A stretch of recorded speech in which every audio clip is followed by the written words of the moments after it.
Assalamualaikum warahmatullahi wabarakatuh.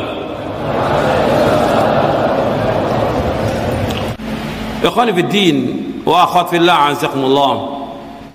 Berkaitan dengan majlis taklim yang ada ini sangat banyak ya, dan beragam majlis taklim ini. Yang antum harus cari majlis taklim yang di situ diajarkan Al-Quran dan Sunnah ala fahmi salaf. Itu yang penting diingat oleh penanya. Quran dan Sunnah. Artinya kita pegang Quran Sunnah yang disampaikan oleh si dai-nya, si ustadznya, Quran dan Sunnah. Makanya si dai atau ustadz yang mengajarkan, kita harus tahu bahwa dia akidahnya salaf, akidahnya jelas, manhajnya jelas. Yang dipelajari Quran dan Sunnah, Quran, Sunnah yang dipelajari oleh dia. Itu yang harus diperhatikan. Kemudian yang tadi ditanyakan berkaitan dengan pengiriman bacaan, kembalinya kepada dalil. Ada enggak contoh dari Nabi Muhammad SAW bahwa Nabi mengirimkan bacaan Al-Fatihah kepada istrinya Khadijah bintu Khuwailid radhiyallahu anha karena sudah meninggal. Begitu juga kepada anak-anaknya. Enggak ada riwayat yang seperti itu. Juga enggak ada para sahabat radhiyallahu anhum mengirimkan Al-Fatihah kepada para sahabat yang lain. Tidak ada riwayatnya. Begitu juga tidak ada para sahabat mengirimkan bacaan Al-Fatihah kepada Rasulullah sallallahu alaihi wasallam.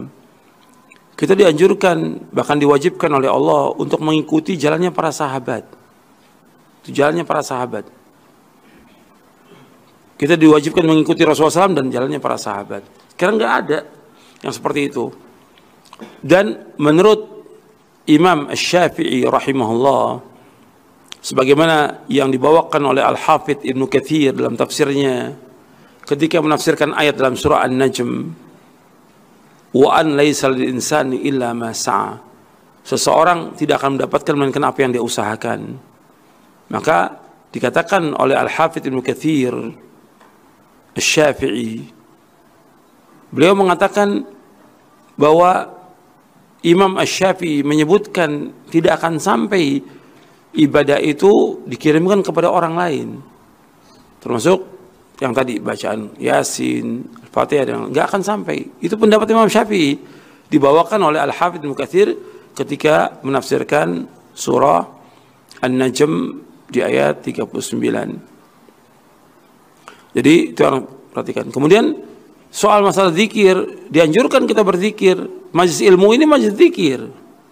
Allah menyebutkan dalam Al-Quran, ya ayyuhalladzina amanu dzkurullaha dzikran katsira wasabbihu bukratan wa asila. Wahai orang beriman, berzikirlah kepada Allah dengan zikir yang banyak dan bertasbih kepada Allah pada pagi dan petang. Allah menyuruh untuk berzikir yang banyak, tapi berzikir dengan berjamaah seperti yang dilakukan itu enggak ada contohnya dari Nabi SAW. Tadi sudah saya sebutkan, Nabi yang paling banyak berzikir dan sahabat yang paling banyak berzikir. Kemudian yang perlu diperhatikan lagi, majlis taklim itu yang harus diperhatikan, majlis taklim itu harus mengajarkan ilmu. Artinya majlis taklim itu kan majlis ilmu, mesti diajarkan ilmu. Buka umpamanya kitab akidah, tafsir, hadis, dibacakan kepada umat, dijelaskan syarahnya. Itu manfaat seperti itu.